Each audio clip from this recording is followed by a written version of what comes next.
Okay. We'll start now. It's okay, Norris.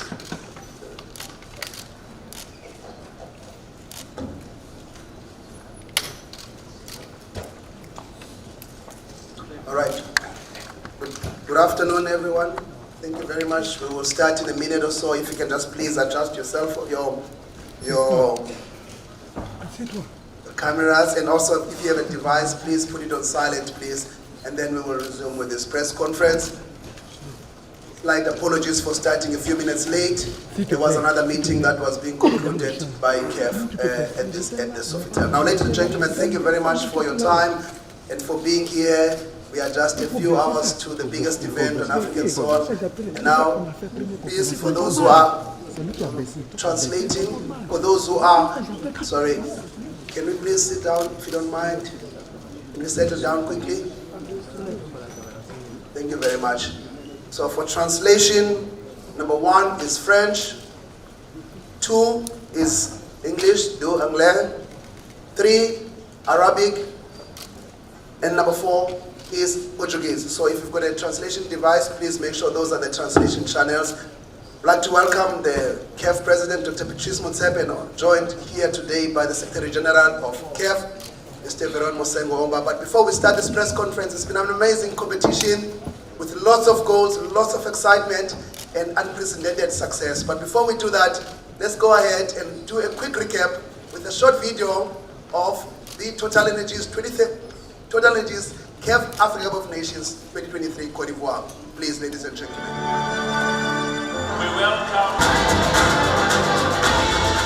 Côte d'Ivoire will show the world the best football players from Africa and the best football players in the world. This AFCON is going to be the best AFCON in the history of African football.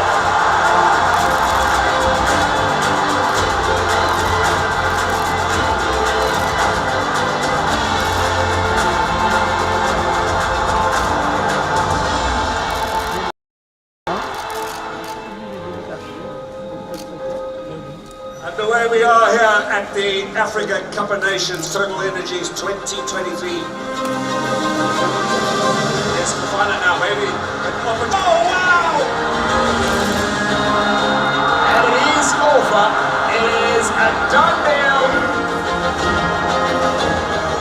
And the Ivorians must wait.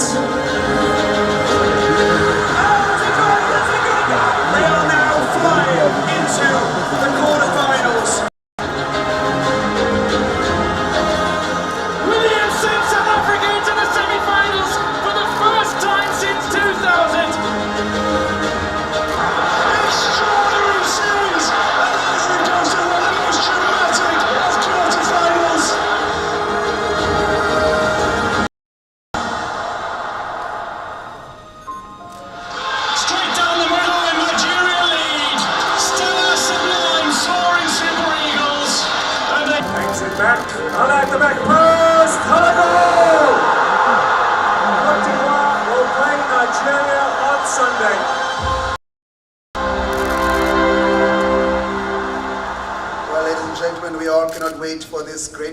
First of all, is the third and fourth match that we played just down the road here at FHB Stadium at 8 o'clock GMT, followed by the finale that will be played on Sunday.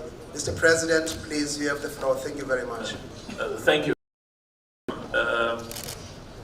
Let me start by apologizing. We had a meeting that just kept going on and on and on, and there were lots of important issues that were raised, and I had to give everybody the opportunity to discuss those issues, and we made progress, but I thought it's appropriate to start the meeting in the way I did. To thank all of you for the excellent work that you've been doing, the media, both from the continent, from Côte d'Ivoire, and it was very pleasing and very exciting to hear so many of the leaders there talk about what an exceptional, the very best of football in the world And of course, although our focus is on the best and can compete with the best in the world, it's always important to re-emphasize the objective from an African football perspective.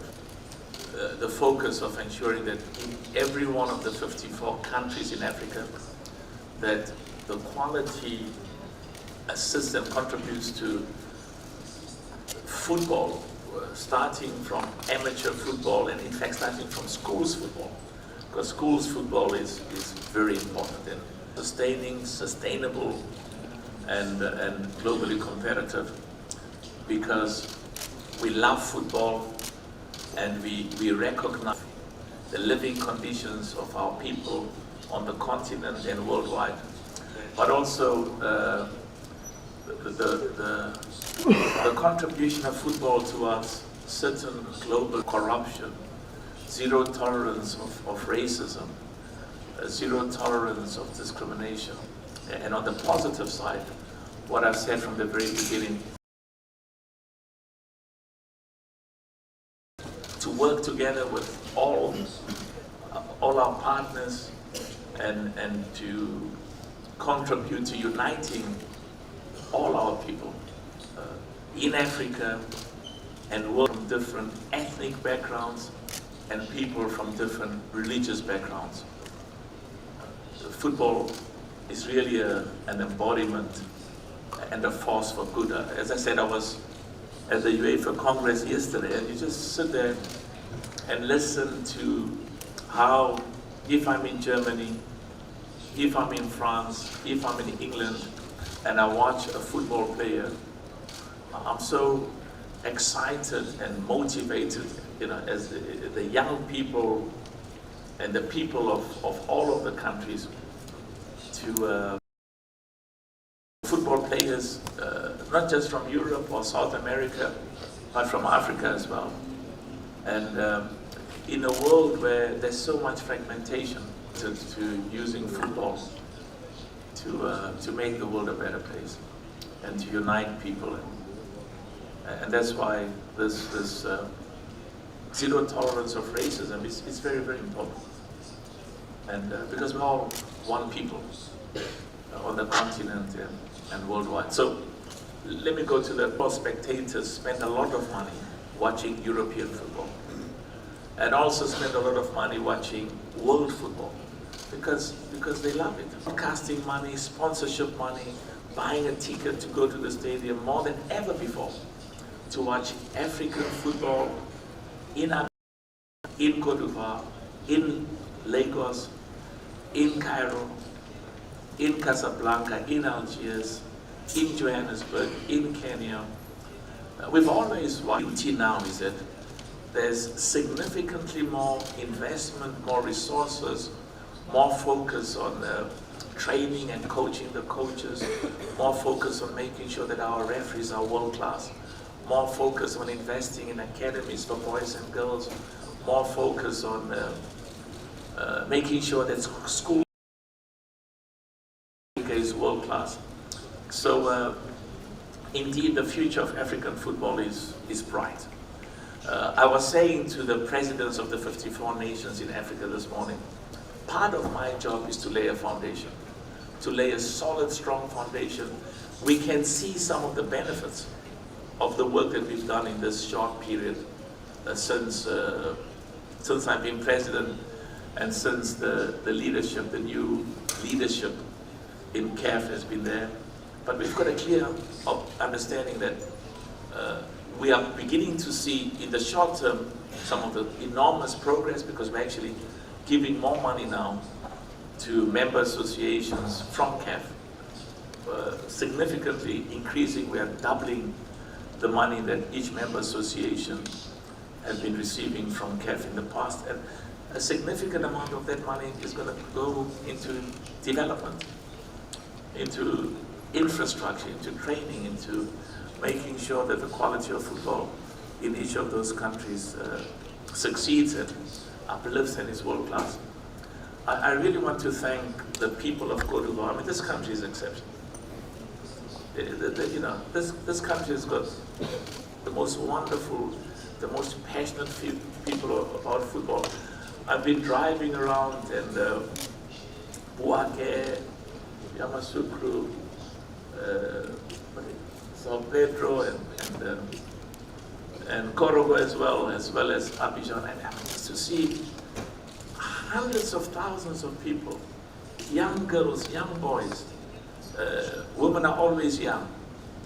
Women who are always young, and as well as men and ordinary people in the streets just dancing and being excited about the performance of their clubs and their nation, in fact.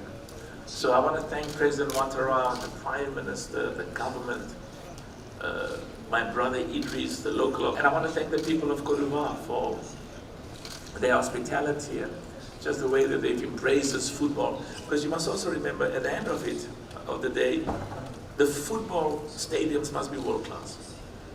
The work that the journalists have to do, we have to provide infrastructure and facilities that are world class to allow you to do your work. And the hotels, the roads, the transport, the police. We've got to make sure that all of the CAF competition, and of course I want to focus on this one. I don't want to talk about what happens afterwards until the next CAF, until this CAF has come to an end. But I think we can all be proud that that this has indeed been, it doesn't matter. I mean, I had the president of Côte d'Ivoire in the meeting now and the president of Nigeria, and they were both saying, they're so excited, and they're both from the same zone in CAF, what's called Wafubi. But I must say, Nigeria, all of them, and I have a duty to all of them, but I must say I'm so proud of Nigeria, and I'm so proud of Côte d'Ivoire. And let me say something else. I had a meeting with, and he said, but I'm told that President Motsepe, you are not very happy because you always want some of the Arab countries to continue to be involved. In fact, I want all of them to continue to be involved. And from a paying perspective, their viewership increased. My duty is to all of them, the 54 countries. But I want to say the following. Those 5 countries that Africa in Qatar made us very proud, very, very proud. And I'm confident that each one of them is going to come back stronger, more determined, more inspired, and they are going to be even better, even better. And is anybody from Morocco here? The media from Morocco? Yeah. Okay, there is Morocco, wonderful. There is Algeria, beautiful. There is Egypt, wonderful. Tunisia, and I can say the same about Nigeria. Who's here from Nigeria?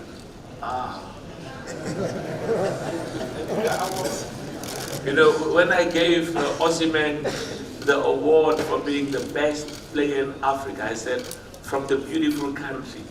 And they said, you should never have said beautiful country, because now they're going to be even more beautiful on Sunday. And I can say the same thing, the beautiful Côte d'Ivoire. I'm so proud of Nigeria. And I'm so proud of the... Remember, Nigeria's got 230 million people.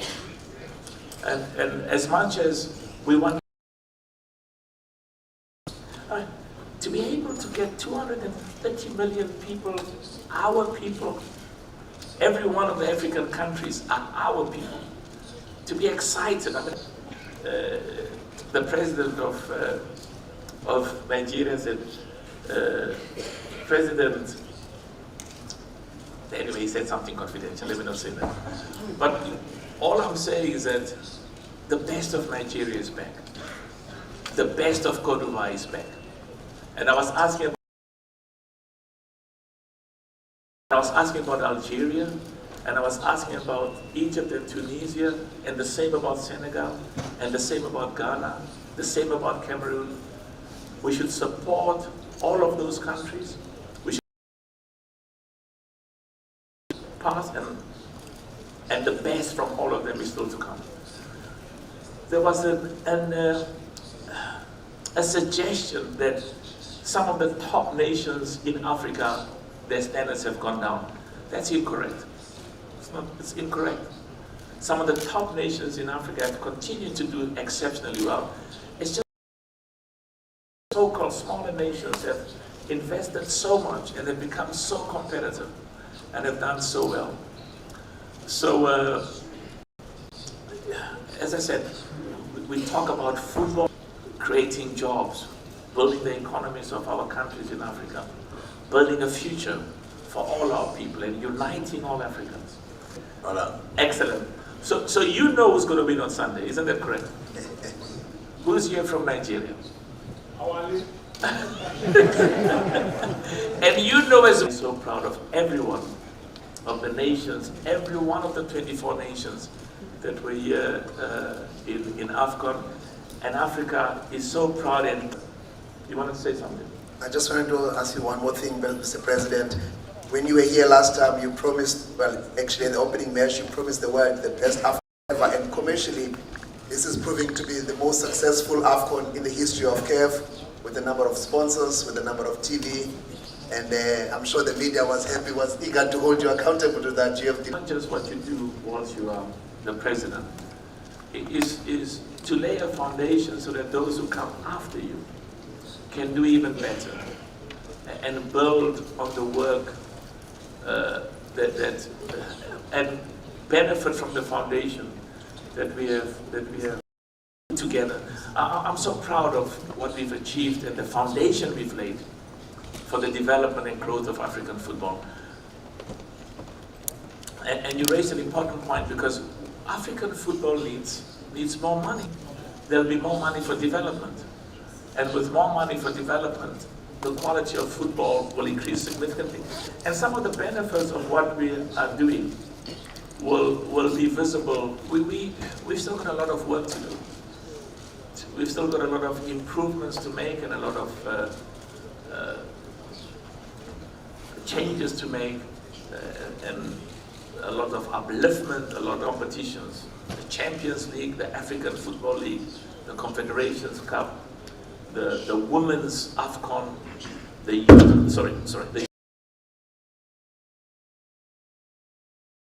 from the global viewership. We've had more than 180 countries worldwide watching the AFCON every day. We've had close to 2 billion produce such an exceptional competition, and the next one we'll talk about must even be better and even better. Okay, keeps the left and the right together. Excellent. I don't want to call anybody right-wing here, but our brothers and sisters who are on the side. So we'll take as many people as chances as possible. So you can speak in French, just say who you are, and there's a translation, and then we'll answer those as quickly as possible. Okay. So I don't know if it's received. Is there a supervisory team from CAF that makes sure that these monies actually go into development? Excellent. You see, FIFA's, Gianni is doing excellent work. We were together in Paris yesterday for the UEFA Congress. So the money, FIFA is making a contribution. We have, for the first time, CAF used to give its member associations $200,000 per annum when I became president. So we've doubled that. So they're going to get $400,000 a year, every year at the beginning of the season. And of course the plan starting now, partly because of we're getting more money coming in. We still have a problem with contracts that have been there for some time, and we've improved the quality of African football. And of course, we would also like the sponsorship to increase as well, but I have to respect the agreements that were concluded before I arrived. So the point you raise is absolutely excellent, that the money we give to the member associations, which has doubled now, from 200,000 per annum dollars to 400,000, is to make sure that that money gets used for development, gets used for academies, gets used for the federation, and also something that is unpopular, but it's a fact. Some of the presidents of the member associations are very poor, very poor. I mean, some are fine. They've got other businesses and they do well, and others are doing even better. But I have a duty to the 54 nations, but in particular to the ones when it comes to financial challenges that don't have the resources. So they've got to try and give the president, who's also working full-time and has got no resources, a kind of a reasonable allowance. Okay. There's another question there at the back. Yeah. Bonjour Monsieur le Président, je suis Gélovic Mboa. Bonjour Président, je suis Gélovic Mboa, je viens de la République démocratique du Congo pour la radio Top Congo. Je viens d'un pays où l'on tue, ça fait des années, à Goma particulièrement. Alors nous avons vu que le jour de match RDC contre la Côte d'Ivoire, les léopards de la RDC ont voulu passer un message à leur manière pour soutenir cette population de Goma. Mais on s'est rendu compte que la CAF et ses services ont censuré les images de ces supporters congolais qui voulaient également passer leur message dans les tribunes. Alors nous voulons savoir, Monsieur le Président, pourquoi la CAF a censuré ces images de la population congolaise. Merci beaucoup. Yeah.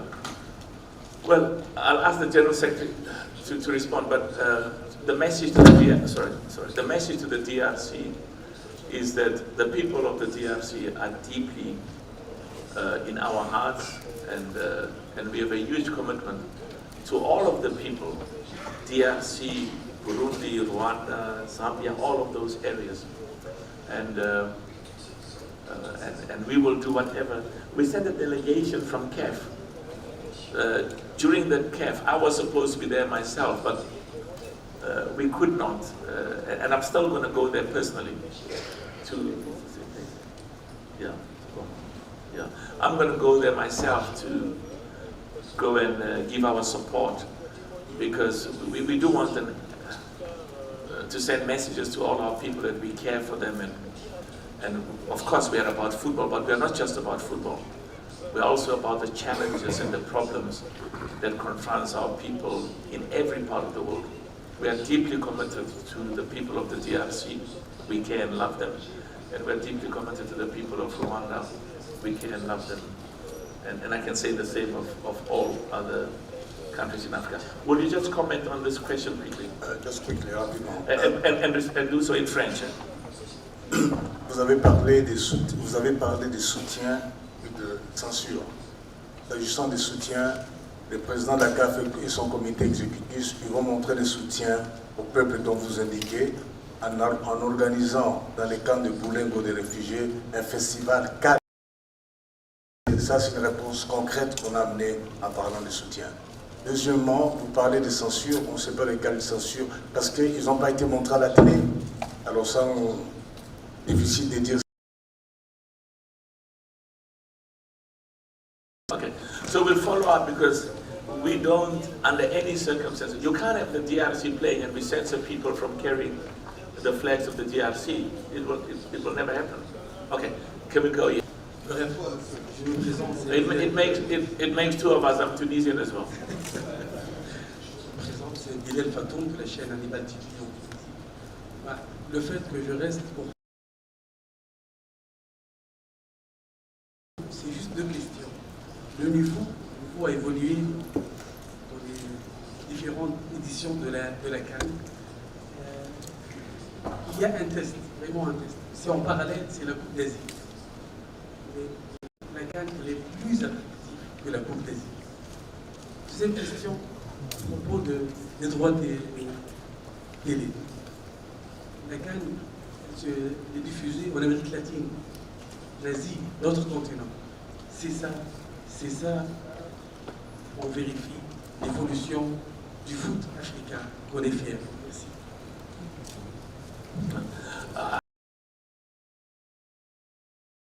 Tunisia about the national team. Tunisia made us proud in Qatar, and Tunisia is going to be back. I said the same thing about Morocco, same thing about Algeria, same thing about Egypt, same thing about Senegal, and same thing about Cameroon. That those Ghana, those nations, and all of the ones who were here as well, we should support them. And I can tell you, the next FCON in Morocco is going to be ferociously competitive. And please pass our respect the sovereignty of Tunisia. We respect our duty to not just legality but due process. And we've also discussed the president of Tunisia, Wadi Jari, who's still in jail. And the message from CAF, as I said, our commitment and our respect of the sovereignty and the legality. But we also have to emphasize that the legal process must take its course, and he must be.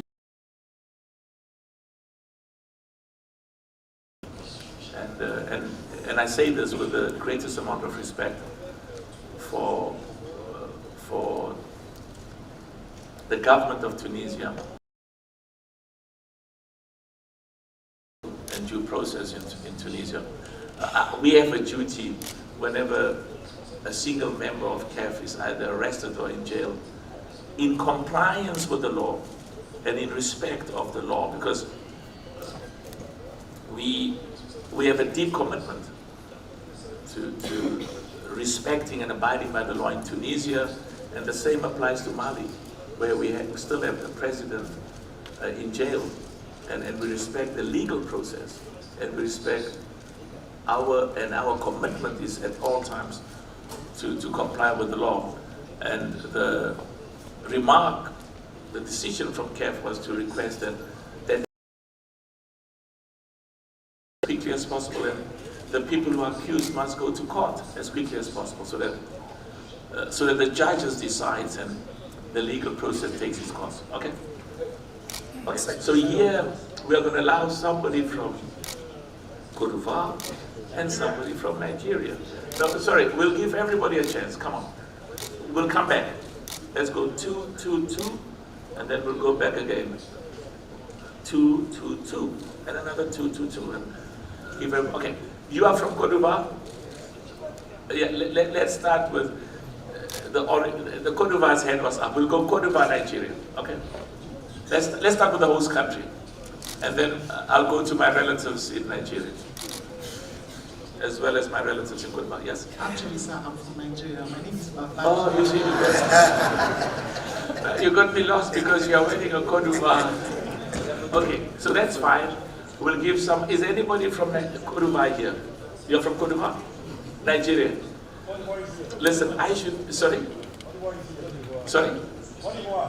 Okay, so let's give our brother from Nigeria first a chance. But just as a matter of interest, are you wearing a Cote d'Ivoire jersey and a Nigeria jersey, or do you change them during the day? How does it work? From 8 o'clock in the morning until 2 is the night Cote d'Ivoire, and then later. Okay, sir, I've never been more proud as an African since I came for this tournament. No, I want you to say that loud so that we can hear. You've never been more proud? As an African until this tournament. It's been amazing, from your speech to the football, the refereeing, everything. And this is my one question to you as a president. How soon can Africa, our continent, my continent, host the FIFA World Cup again? Well, Nigeria must put in a bid, eh? Nigeria must put in a bid. You know, I tell you, there are more than 400 million young people in Africa between the ages of 15 and 25.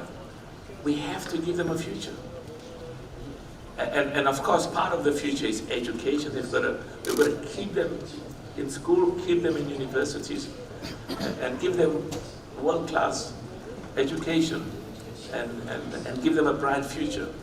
And hosting the World Cup in Africa is a moment of, I mean, just look at what is what this AFCON is doing in this country. It's, you know, it's so beautiful, the emotional outpouring of pride of being a citizen of this country.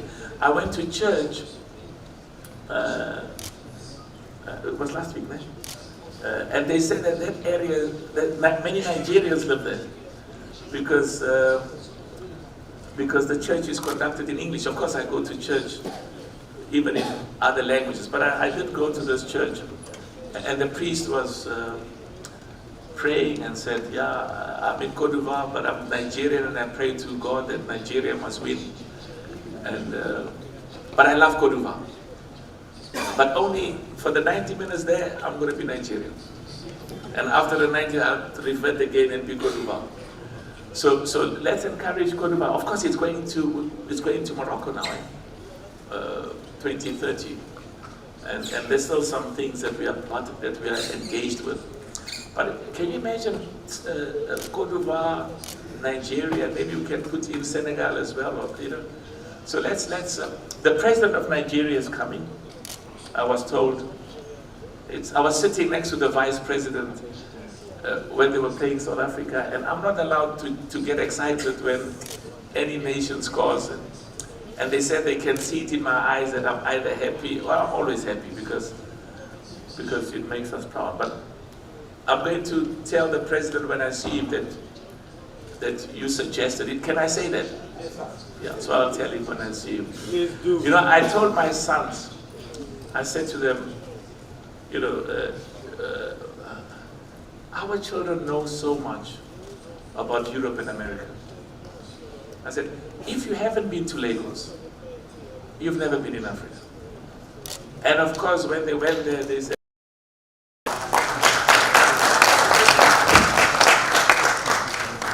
they almost didn't want to leave because the energy, it's incredible. And of course, Veron, we can say the same thing about Kinshasa. I mean, it's exciting. You asked a question, and I'll raise it. Can we have this question from Côte d'Ivoire? Can we just pass the mic there? Bonsoir, Monsieur le Président. Mon nom c'est Adoubel, journaliste Côte d'Ivoire. Monsieur le Président, véritablement, la CAN 2024 à Abidjan, 23-24, c'est la porte, véritablement. Monsieur le Président, en dehors de l'hospitalité dont on parle, de l'accueil, de l'enthousiasme des Ivoiriens et des pays limitrophes qui se sont mis ensemble pour faire de cette fête un succès total. Monsieur le Président, en un mot, qu'est-ce que vous gardez de cette compétition qui est véritablement, je le répète, véritablement, la première sous vous, véritablement. Je sais de quoi je dis. Merci. Thank you. This is actually my second AFCON because we had a big problem because I was advised to cancel it because of the and these are people who love football and they gave me reasons which really made sense. But as I was saying early on, for me it was also about the self-belief that all of us have to have in ourselves and as Africans. The confidence that we can wage, we can host an AFCON in, as I said, in Cameroon at the time, despite all the challenges of the time, and it was a huge success. But I want to say something else. You know,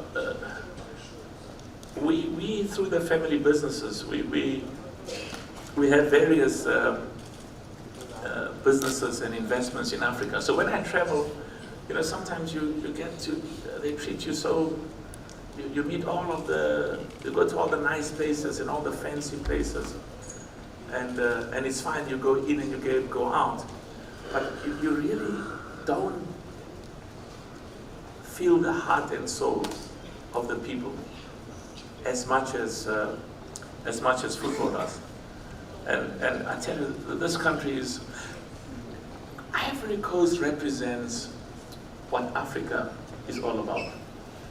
as I said, I went to this area, Nigerians.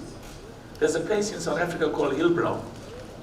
When the national team in South Africa plays Nigeria, you don't know whether you're at Lagos or in South Africa. And that's how it's supposed to be. It's beautiful. Because more than half our people, Nigerians who are in South Africa, and the other half are our people, South Africans who are in South Africa. We've got to Cote d'Ivoire neighbors many other countries. And when Mali was playing, I was told it's almost like Mali is playing in Mali, because the border divides families. Families, same people, same language.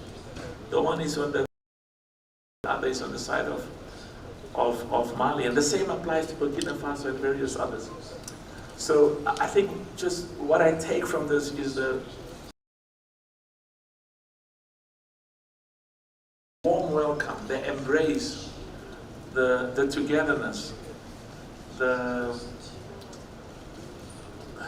way that other Africans in Cote d'Ivoire who are not originally from Cote d'Ivoire feel about this country as their home. So that is what football has taught me, and that is what football has exposed.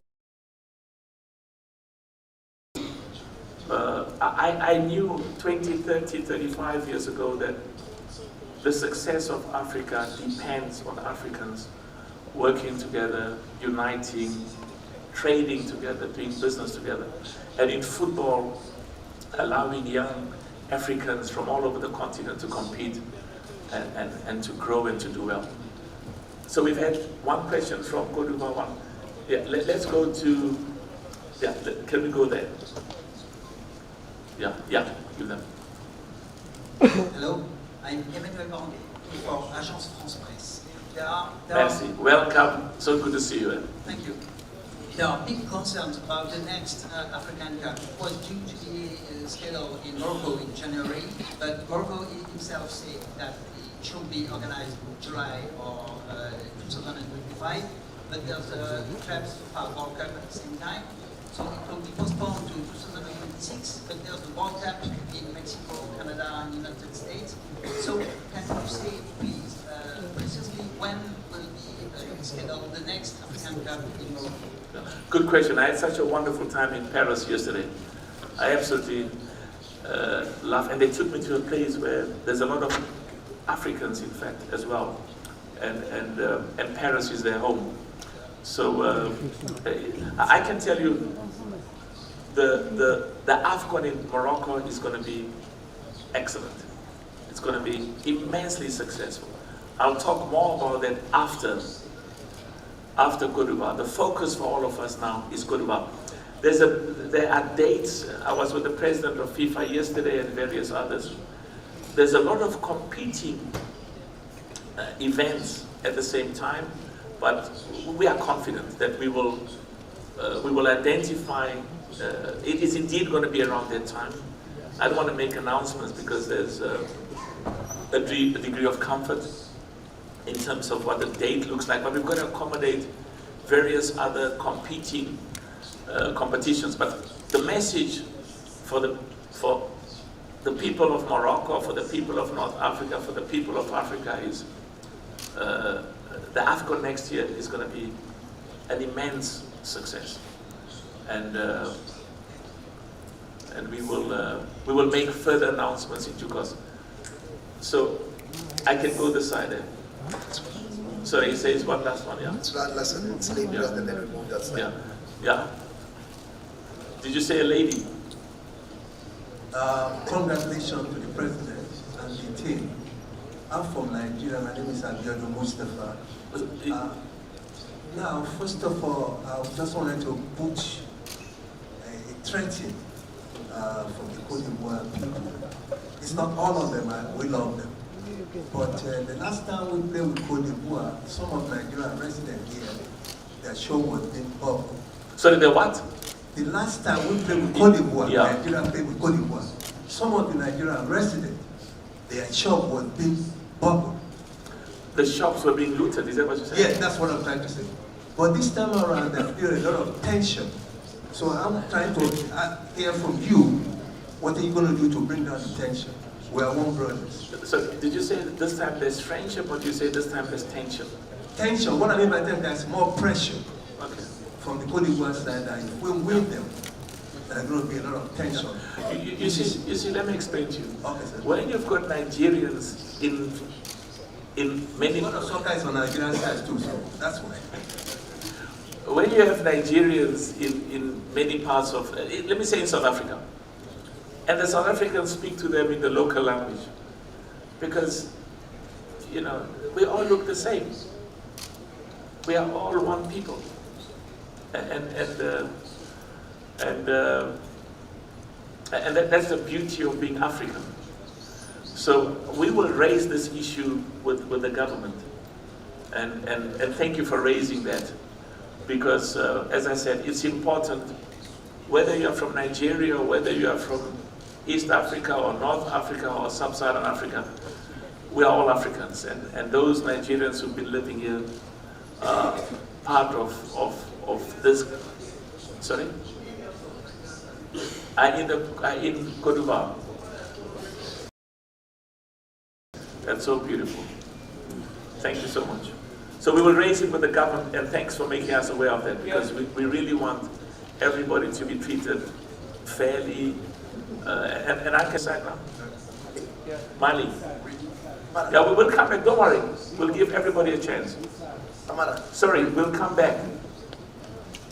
We'll give you a chance, come on. Sorry, yes. Bonjour, Monsieur le Président. Monsieur le Président, ce que vous faites, la tête pour l'Afrique est magnifique.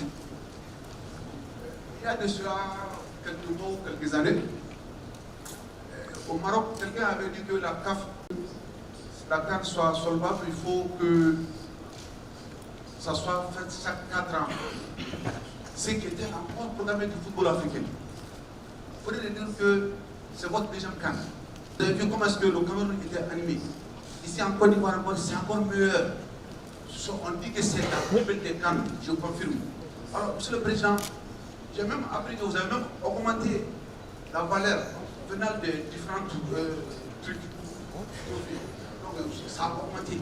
Comment est-ce que vous avez fait pour augmenter? Quel est votre secret? Je réponds par la suite. Vous avez dit que vous allez faire quelque chose pour la presse. Le président m'a entendu.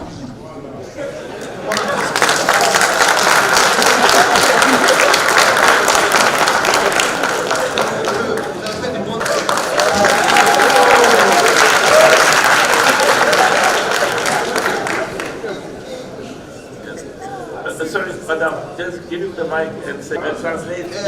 Monsieur le Président,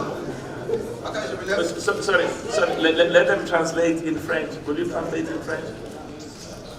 Ask him, what does he want, CAF, and what... Monsieur le Président, mais attendez, le président de la CAF vous demande, qu'aimeriez-vous que la CAF ou lui-même... Je veux que le président fasse pour répondre à la question. Le président peut faire, par exemple, les journalistes qui ont plus de 5 ou 6 ans, faire parce que tu as bien commencé. C'est que Monsieur le Président,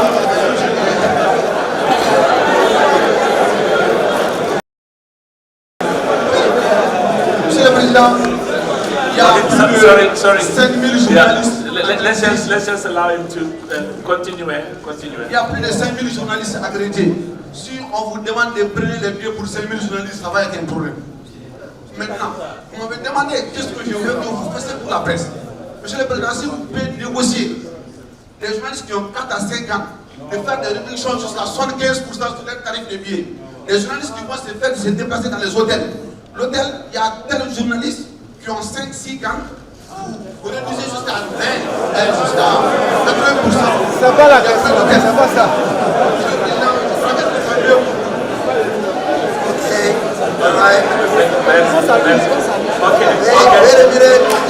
It's okay. Excuse me. Hello.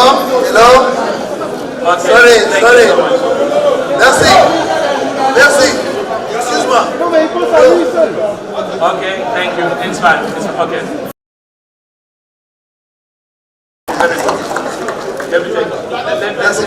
Okay, there's another question there. Sorry, there's a lady who wanted to say something here. I'll come back to you. Sorry, come. Just be patient, everyone. Sorry, can you give him a chance here? In front. Yeah. Let me just say something quick. Merci beaucoup, mon frère, from Mali. Merci beaucoup. I think this is the importance of freedom. I wanted to hear what he had in mind, because I know we pray for each other, so I pray for the journalists all the time. So I wanted to know whether he had, but just on a serious note, I think it's gonna be legal. So there are certain basic things we have to do as CAF. Number one is just make sure that the media is treated with the respect and dignity they deserve. And so when you come to the infrastructure, the facilities that we provide really reflects that respect, because you are on the bad and the failures, as well as those issues where we are doing reasonably well. So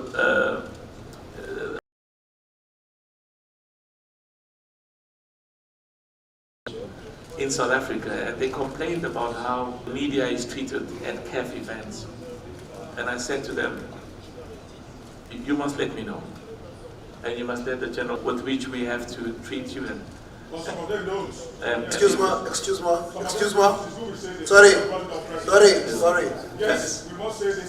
I mean, I can say, you know, CAF is committed to treating the media with respect and dignity, and when your experience does not reflect that, I think it's more important that they are wrong, let us know. And there's a commitment to try and improve. Let's hear what you were saying, my brother. Sorry. My name is Mohammed. I want to ask a question to the President. Do you have anything that you're not happy about, that you would like next month to take note of? Yeah, very good question. Transmission is in terms of the agreements in the past. Now, the game between Senegal and Gambia, part of it, at night I was told that some of the media people who were in the bus, that there was an accident. So the CAF people, the first thing they said to me is, President, we've got two, that under no circumstances should the media be traveling at night. Clearly, but contrary to our instruction, the media was encouraged to travel at night. So I said, why are you telling me that? He says, okay, the reason why we are telling you is because there was this incident where there was an accident. And if our advice had been followed, it would not have taken place. Now, partly why I'm keen to meet with the media is because at times you will see things that I don't see, or that I don't even know. And what is more important, sometimes the people I work with are very keen to tell me what they think I want to hear. And what we have to hear, of course we need to take note of the good things, but sometimes the most important things are our failures and our weaknesses. And these are things that I always say, I keep saying, part of my job is to contribute towards a culture in CAF, so that when I'm not president of CAF, that you know, some of the good work that was there before I became president, including some of the good work that all of us are making, continues. So we should not have a CAF where,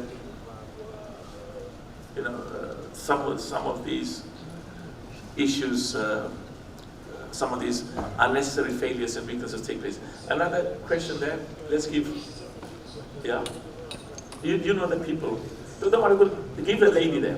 Yeah. We're going to give as many, and bear with me now, I'm going to be a little bit more succinct and brief with my answers. Continue. Merci, Monsieur le Président. Alors, ma question concerne Tell us, who are you and where are you from? Ekija Beno, journaliste de Sport.tg, je viens du Togo. Beautiful country. Alors, ma question c'est en rapport avec les joueurs locaux. Sur cette compétition, on a vu que les également continent était excellente, ces nations-là. Maintenant, au niveau de la CAF, qu'est-ce que vous prévoyez faire pour qu'on retrouve beaucoup plus ces joueurs-là au niveau? L'autre aspect, c'est par rapport à la CAF. Souvent, quand le logo est joué, ou d'autres compétitions sont jouées à l'extérieur nationaux, mais quand la CAF est organisée, il y a des championnats qui se poursuivent. Qu'est-ce que vous comptez faire au niveau de la CAF par rapport à cela? Very good question. Now you're going to get bored. Beautiful, because that's a weakness on my part. I've lived and traveled all over the world, and I'm always fascinated when I visit different parts of the continent. So it's a weakness on my side. Just two issues. You raised two very important issues. The first is the AFCON has to be the best of the best, both local and international. And what makes me very, very proud is that I'm in Mauritania. I mean, when I was a club owner, the club is owned by the family, but many, many years ago, there was a coach, I don't want to mention his name, one of the top coaches, and he would say to me, you know, I've coached in the biggest nations in the world. I haven't coached at Mauritania. So I said, I think he would want to coach at Mauritania now, because Mauritania has made us very, very, very, very proud. So part of what we need to do in Africa is to make sure that the quality, competitiveness of local football is world class. And that's why we started the African Football League. And we should identify things for what they are.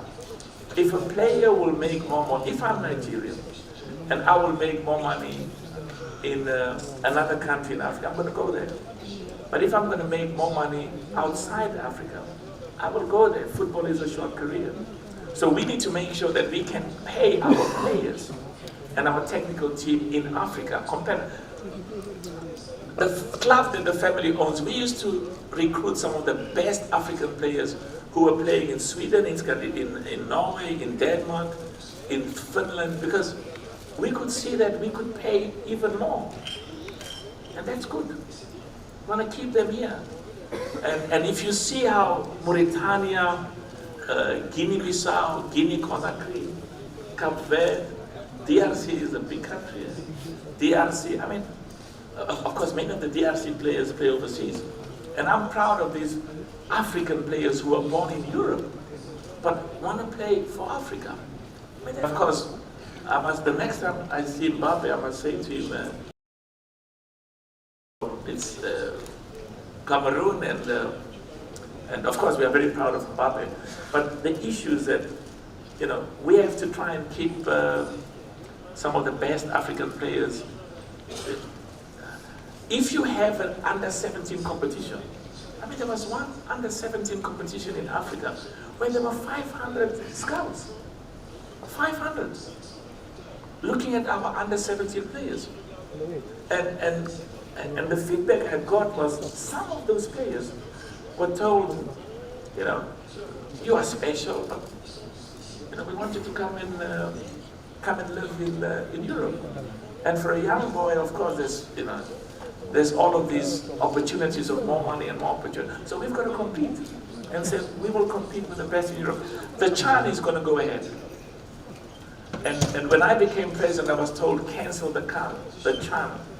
And many of the presidents came and said, please don't do that, because the CHAN for us, we are not as good as those who qualify for the AFCON. But our CHAN is our AFCON. But you've got to make the CHAN put it at a higher level, make it more competitive, make it more exciting, make people want to watch it. Yes, where do we go now? I give the gentleman from... That's why they will come back that side. Yeah, I will come to you, sorry. My apologies. Best team we go to Morocco and after. Bonjour, Monsieur le Président. Je suis Nasser Eddy, consultant de sport sur NCI, la nouvelle chaîne ivoirienne. Monsieur le Président, on est presque unanime que cette CAN est la plus belle jamais organisée. C'est presque parfait, mais il y a un gros point noir quand même dans l'organisation de cette Coupe d'Afrique, c'est la gestion de la billetterie grand public. Et aujourd'hui même, la commercialisation des billets pour la finale a été lancée, mais c'est impossible d'avoir accès à la plateforme d'achat en ligne. À qui incombe cette responsabilité et qu'est-ce qui est fait au niveau de la CAF pour pouvoir résoudre le problème et permettre au public de pouvoir profiter de cette fête? Merci. Very good question. In fact, when one of the gentlemen, you asked a very important question. That's one of the issues that I've not been too happy about. I mean, they sell all the tickets for the opening match. They're sold. And we could have sold 150,000 tickets, but they're empty seats. I'm talking to my sponsors because I need these guys to see value. I need them to put money into African football for development, better pay for the players and for the technical team. And when you see empty stadiums, it's not good for African football. And the reason why they were empty is because there are people who went and bought all of these players disproportionate amounts and were selling them at abnormal prices. My relatives in Nigeria are calling me even some of the relatives I forgot about, we want tickets. I don't know where am I going to get tickets. We are coming. And now you say there are 2 million already here. 2 million Nigerians. More than 2 million. So this is one area, thanks for raising it, where we have to, where we can. Just give this gentleman a chance. We're coming. Let's give him a chance.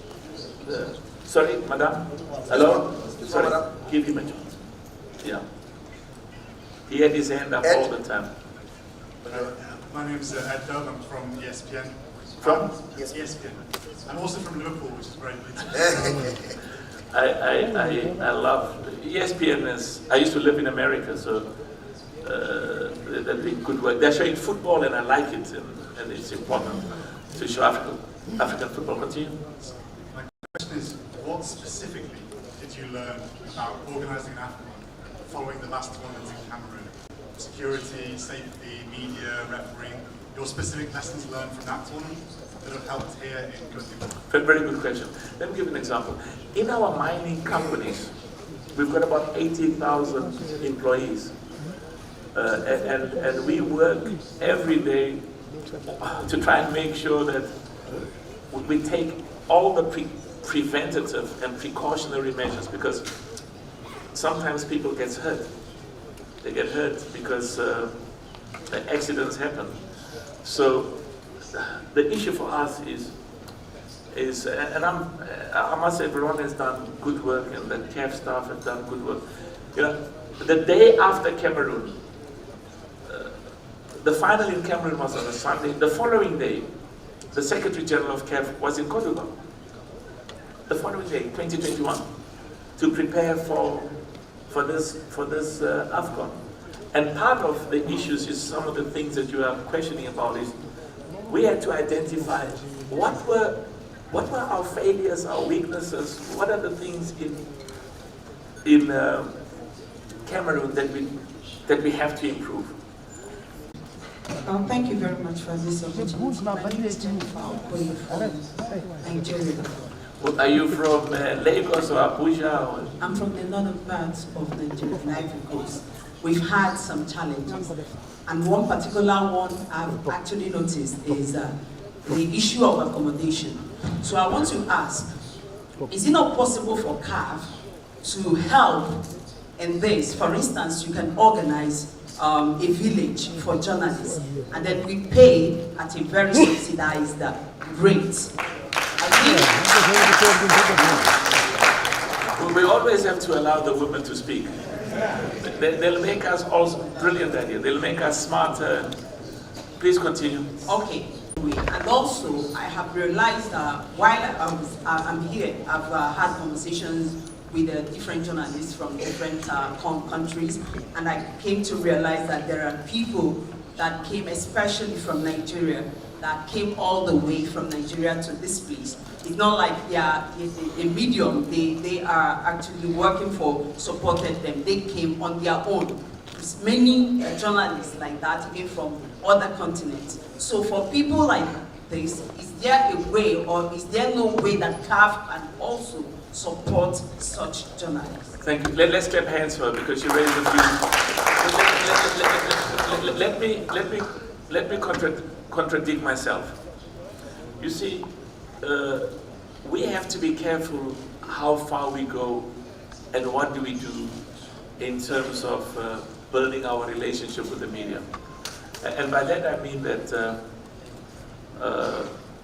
we have to do everything that's reasonably appropriate, and some of the things you raised are correct.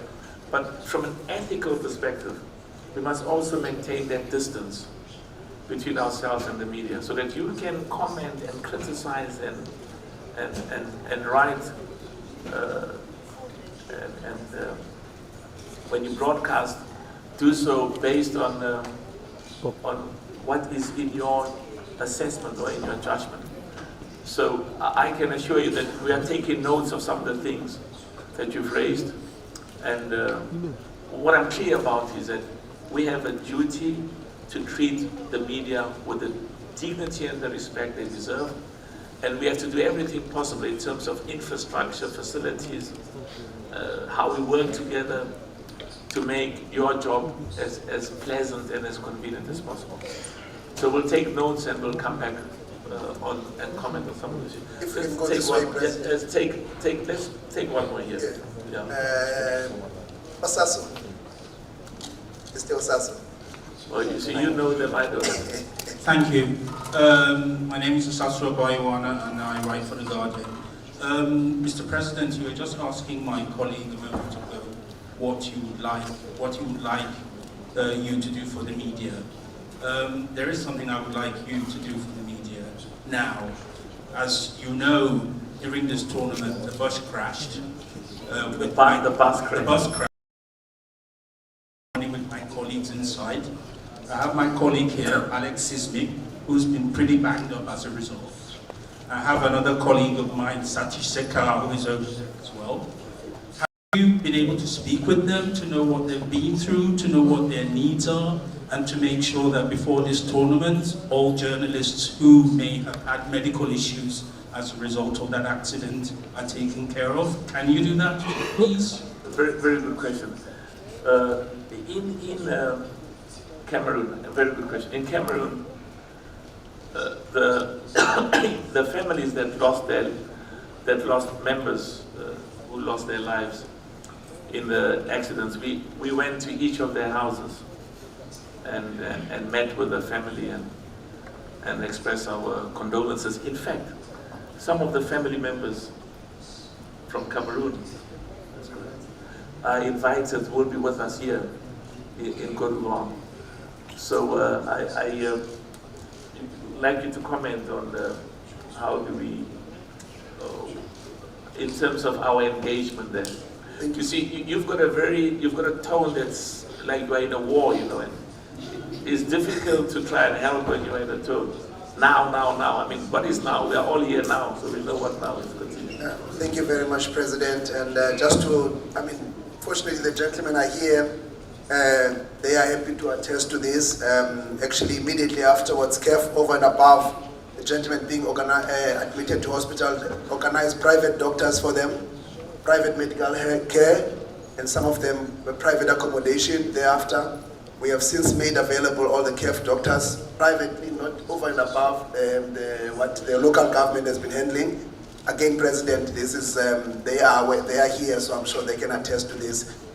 Immediately afterwards, I called personally most of them. They are here, and I reached out to them, and we made sure that all the all the CAF private doctors, over and above that, see them, and the messages we've received to them. Again, as I said, they can speak for themselves. It will be good if they speak for themselves. They are here, President, on the support we've given them as CAF, over and above. Yeah. I think the issue is to engage and see, if there's any other way And we are, we speak to them every day. I was talking to Mr. Satish only this morning about his condition, and Alex is here, and I think Alec and others are here, and we have literally every day. What I want to avoid is, we must also, you've got a job to do, but the atmosphere we create is very important. So, our tone for me is that if you want to have a fight, and your tone is you want a war, you want to fight, and you're hostile and aggressive, what for? We are all committed to see how we can work together. So you create an atmosphere that's inappropriate. We're not asking you to have an atmosphere where we hug each other and we're buddy-buddy, but also criticize where it's appropriate, but don't seek to identify matters of confrontation. Just hold on. Excuse me, That doesn't exist. Okay. We are coming to you in a minute. All right. So I just want to say, those members of the media... Also go to the back. My name is Patrice. I was one of the journalists who was injured in the crash. I have to say I was treated very well by CAF and by the treatment that others should have had. So you got? I got treated well, very well, and my concern is more for the other journalists who didn't get treated as well as I did. I think we all should have been treated. Absolutely. The standard of care that I got should have been given to others, especially people like Alex, who was more badly hurt than I was. I don't know if you were aware, sir, of Mohammed Keita, who requires more help and he didn't get it. What I want to see is everybody being given the level of care that I was given. So I would like to see you afterwards, if that is okay, in order to tell you some of what happened and some of what could be done and should be done. I would like you, sir, and Laurent too, to provide, if possible, VIP tickets for all of the journalists who were injured in the crash, in order to show them how much they matter to CAF.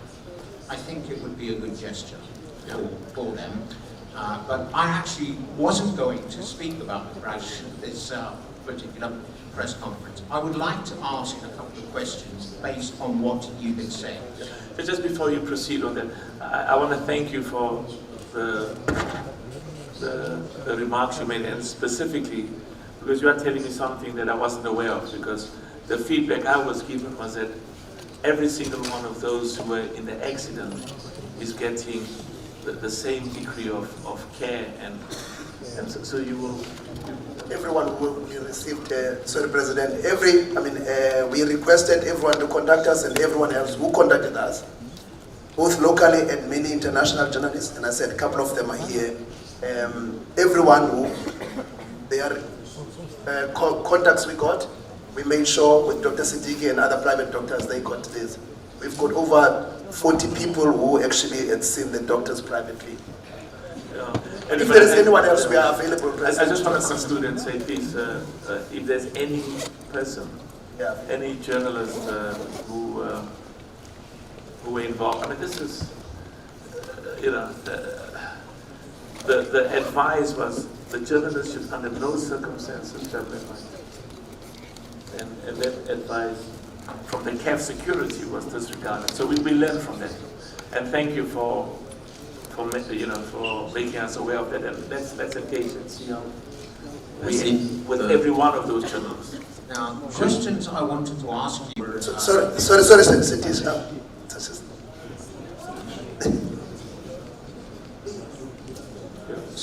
It's not about the crash questions I actually wanted to ask. I wasn't going to speak about it. You speak about whatever you want to, sir. The question I want to actually ask to 1959, the second AFCON. There were 1959. The second AFCON. You are definitely not born. There were. I don't even think your parents were thinking 10 years or 20 years afterwards. No, they were. I was born soon after that. Where were you born? 1963. No, not when. Where? Where? In London. Great. Now, the question I want to ask is, that CAF was very, very principled. It actually stood up to apartheid. It's the first to do so. And the players who are there are two left alive, Mohamed El Shabini and Taha Ismail. I have two shirts signed by Zambian legends and by Ghanaian legends, which I want to give to them because I want them to see that they are valued by African football. And I hope that CAF shares my commitment to them and to recognise how important they are. So you mean the two legends? Yes, there are only two still alive. No, they're not Zambian. The legends are Egyptians. They are as far as I'm aware, the oldest surviving AFCON winners. That's why I was mentioning that. And they won in 1959. 1959. They were then the United Arab Republic, as they were called, but they were really Egyptians. And what I would like is for you and Veron and anybody you see fit in CAF to sign these shirts as well and to give them to both of these legendary players to show them that CAF cares about them. Thank you, Sadish. Thank you so much. And can I ask the second one? Yeah, you can. I see that the Vice President in front of you wanted to say, but please proceed, answer that, and thanks for raising that. The second question is that you have one of the greatest legends of football. Note, I don't say African football, it is an African. His name is Godfrey Chitalu. He set a record which you now find people keeping on saying. So you find people saying the record for the most number of goals in a calendar year was Lionel Messi in 2012. Last time I checked, 91 is less than 116. And that is what Godfrey Chitalu actually scored. There are missing goals, 9 of them, and they were actually scored in the CAF Cup of Champions clubs. This record hasn't been accepted or acknowledged, and it is actually very, very, very important that African football recognises its own record. And I've actually managed to find the goalkeeper who let the goals in, and he has told me, I have the video to prove it, that this record belongs to Godfrey Chitalu and that it must be acknowledged by African football. If it is not, we cannot expect the rest of the world to take African football serious. Thank you so much. Can we clap hands for you? We never stop learning. Now, we're going to go a little bit faster now. He raised important issues, so we allowed him to talk a little bit longer. And he educated all of us. We go to the back quickly yeah, and then let's start. Sorry, my apologies. Let's start with the gentleman there that was very... C'est bon? Yeah, we'll come back, please. We're coming to you in a minute, okay? Sorry guys, one person at a time. It helps that way. And please, Excuse me. just hold on. Don't pass on the speaker to anybody until you've been directed, because otherwise you've got 2 people talking at the same time. Let's allow the gentleman who had a few very emotional things to raise. Please continue. Thank you very much, President. My name is Aaron Akiritola.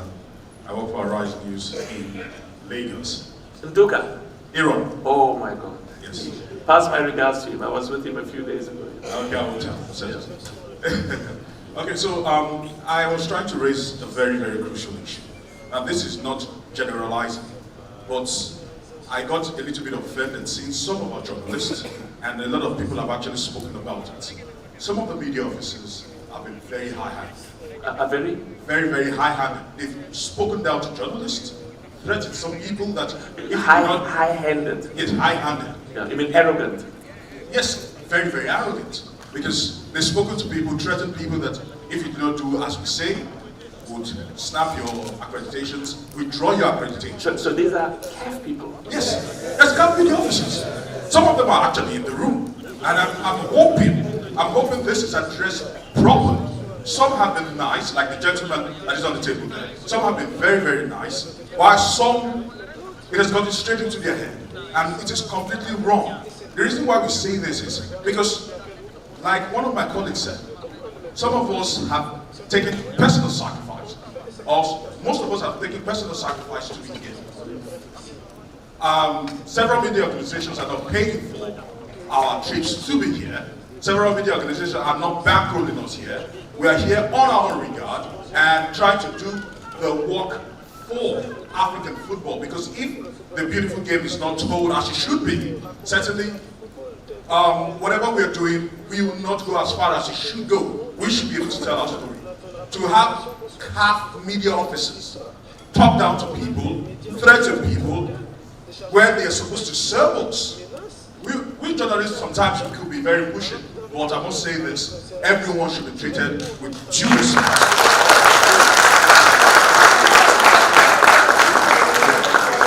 And also, my colleagues, probably in response to the Malian journalist, who was, when you asked the question, what would you like to do for us? Yes, a lot of people, I must say this, Mr. President, would like some sort of, maybe not some sort of, what's the right, I'm trying to use the right word right now, some sort of encouragement in terms, we're not saying, the truth is this, the way African media space is being run, we know things are a little bit very standard in South Africa when it comes to the way they treat journalists, the way they actually remunerate journalists. But several other African countries, in all fairness, and several West African countries can actually attest to this, several of them have to pay from their pockets to cover this game. And it's because of the sheer love we have for this game. And it will not be too much to ask if we can get some sort of support, but at the same time, like you said, still keep your ethical distance, but at the same time looking out for those people who cover the game. Very important. Just to quickly, President, just to quickly follow up on that. This morning we had a game for football match, Ivorian journalists with other African journalists, which ended 1-0. We want to also plead. Who won?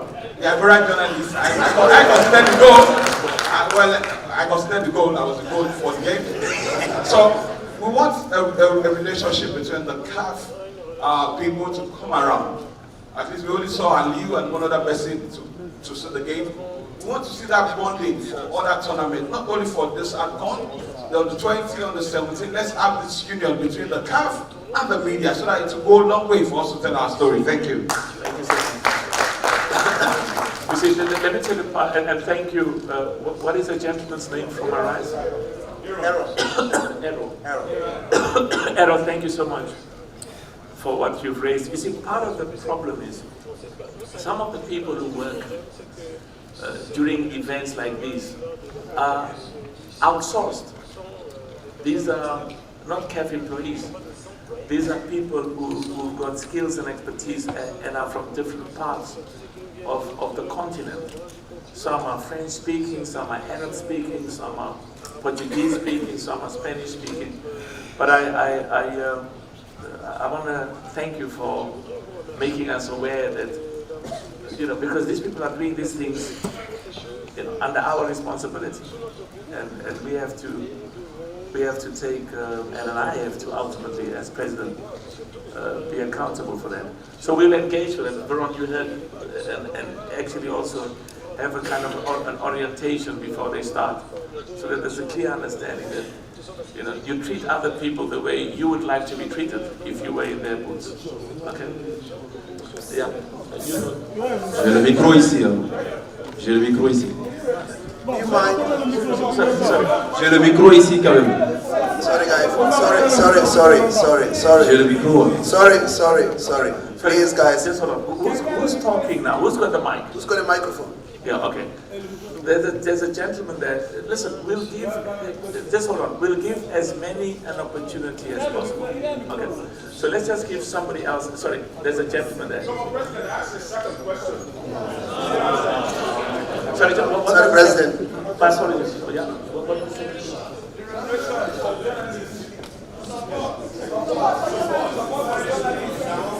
So sorry, just on the second question, I think, sorry, yeah, no, we're coming to you. Concerning, Errol, let's focus. You raised an issue on how can we increase the cooperation and the working together.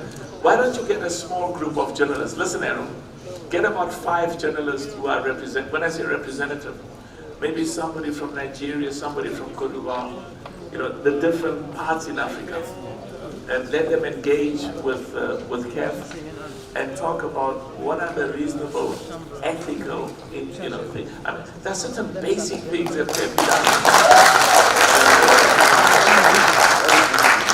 So that the next time we meet, we can say that maybe we've got 100 miles to travel, but we've traveled 50. That's progress.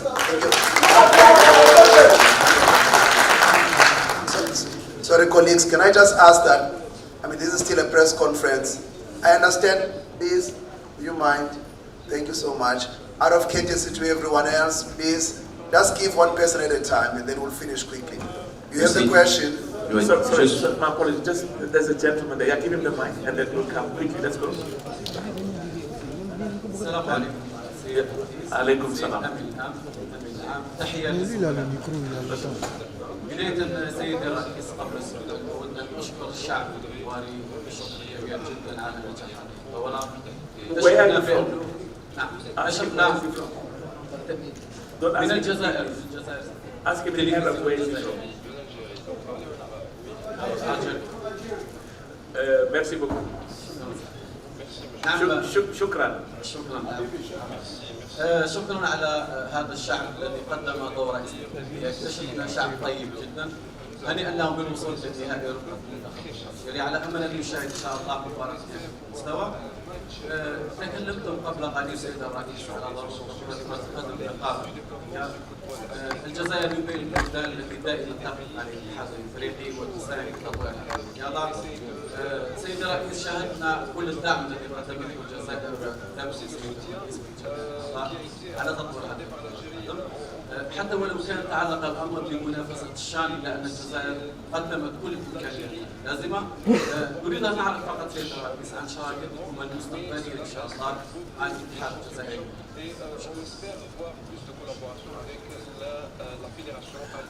Please, okay, thank you.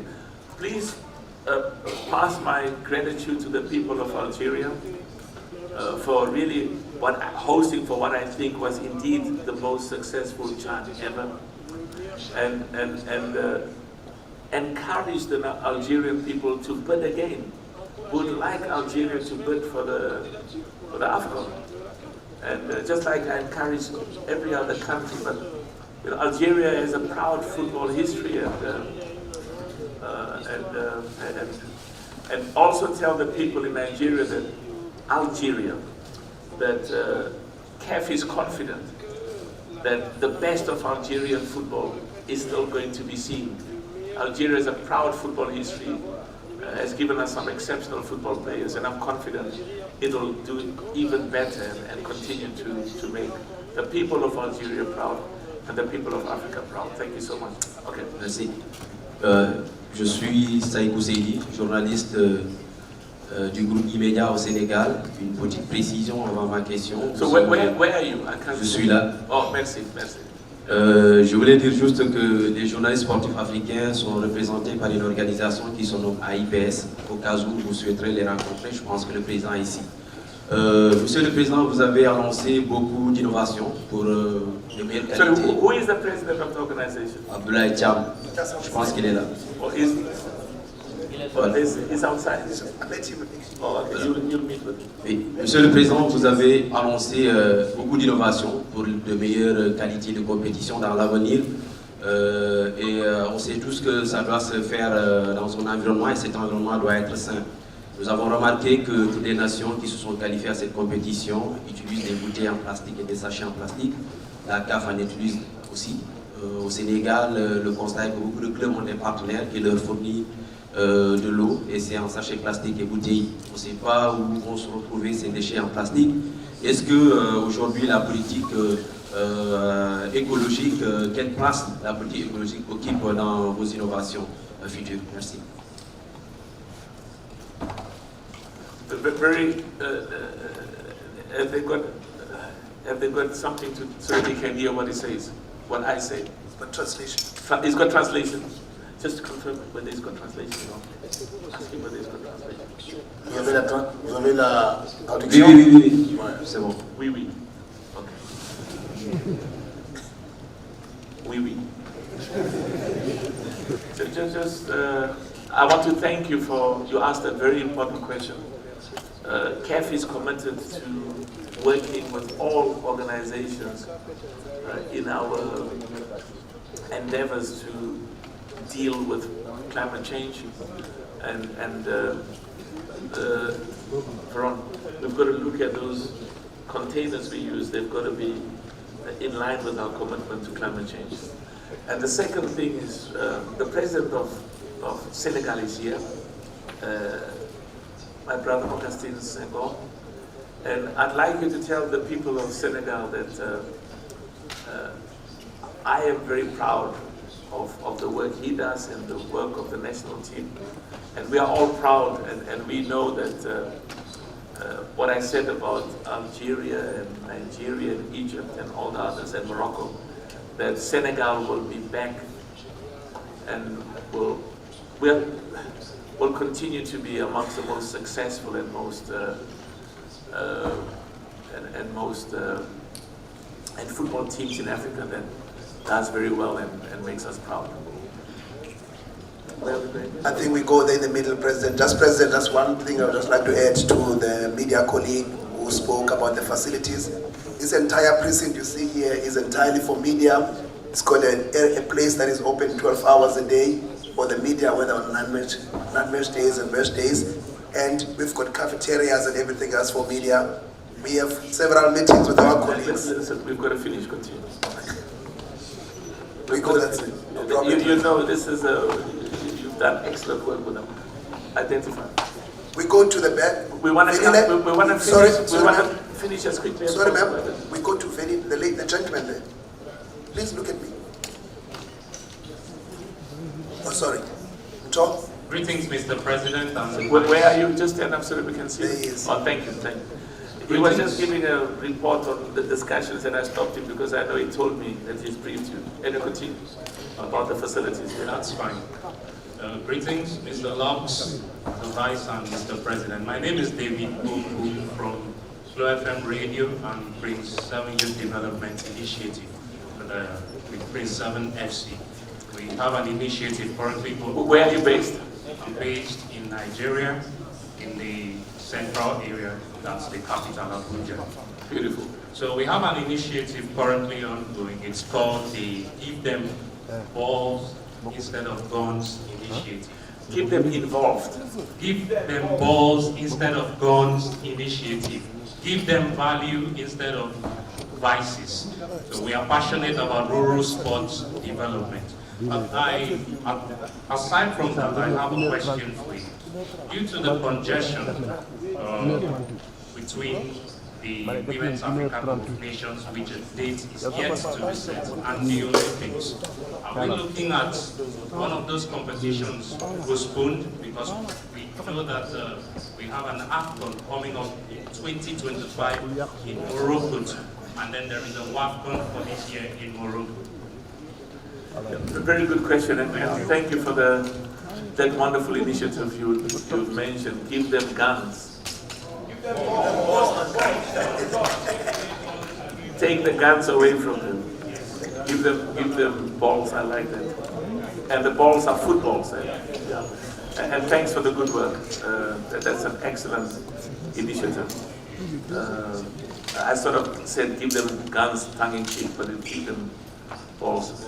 And then concerning the AFCON and the WAFCON, what I said in terms of the discussions that are taking place, we are confident that we will find the right dates, because it's not just, what complicates this is it's not just our competitions, it's the global competitions that we don't control. So we are talking to the others so that there isn't too much of a contestation and they can proceed with what they are perceiving, and we can as well. And so we will make announcements in due course. Where do we go? I think we go back to the middle, President, and then afterwards move this side. We go to the lady there. Yeah. Quickly, because we're going to... And then afterwards we come back. Burkina Faso. Bonjour. Yeah, we're all, I think some people are getting tired and want to leave, so we'll go quickly, and please. Bonjour Monsieur le Président, bonjour aussi à tout le monde. Moi je m'appelle Aïssatou Ly, je suis journaliste à RFI Full Day et je suis sénégalaise. Alors, lors de la conférence de presse RDC Afrique du Sud, des journalistes ont été autorisés à parler, à poser des questions en langue locale, Zoulou notamment, et Lingala.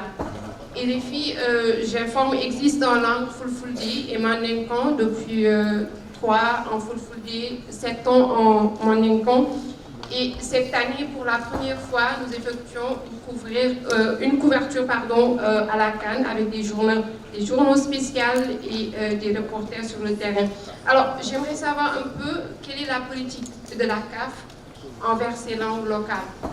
Et peut-on s'attendre dans les prochaines années, dans les CAN à venir, de voir des joueurs s'exprimer en Djoula, en Wolof pour Papa, en Bamanan, ou bien même en Fulfulde, parce qu'il y a des gens, quoi qu'on puisse dire, qui aiment le foot, qui suivent le foot, mais ne comprennent pas forcément le français, l'anglais, l'espagnol ou l'arabe. Bon, il est vrai qu'il y a une multitude de langues, mais peut-être choisir certaines langues qui sortent du lot pour en parler avec vous. Merci. I want to thank you so much, Madame.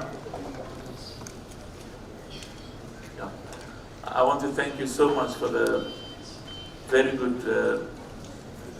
My president here from Senegal always gives me wonderful feedback of the beautiful languages that are spoken in Senegal and various other, also Mauritania, where's Mauritania and Djibouti and Cameroon. So I just want to thank you and encourage you. We will do whatever we can. We must encourage our people to speak in all of the languages that they can understand and that's appropriate. Please continue. We go here to the Burkina Faso corner. I told you we're coming back this way. In front, next to you. No. Yeah, it's fine. Okay, Lawrence, then afterwards we go to you. Lawrence, him. Lawrence, and then afterwards we go to you. Lawrence from South Africa. My question is, how should South Africa be a blue